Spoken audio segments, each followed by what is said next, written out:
Ka'batullohning ustidagi Ka'ba po'stida O'zbekistonlik insonning ismi yozilganligi haqida eshitganmisiz? Agar bu inson kimligini bilishni istasangiz, videoni oxirigacha tomosha qiling. Bu inson asli namanganlik bo'lgan Abdurrahman Amin Buxoriydir. Bu insonning ismi islom diyorida yuqori hurmat bilan tilga olinadi. Hattoki bu insonning ismi muqaddas Ka'ba po'stida kisva matosini har yilgi nusxasida oltin harflar bilan yoziladi. Chunki bu inson kisvaning dizaynini sulus uslubida kashf qilgandir va Saudiyada o'tkazilgan xattotlik musobaqasida g'olib bo'ladi va mukofot uchun taklif qilingan pulni rad etib, uning o'rniga ismlarini kisvaning har bir nusxasida yozilishini so'raydi va Saudiya hukumati ham bu taklifni qabul qiladi.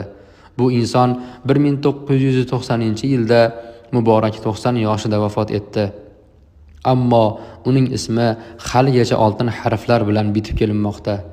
Video keng tarqalishligi uchun videoni yaqinlar bilan ulashing va bizga obuna bo'ling.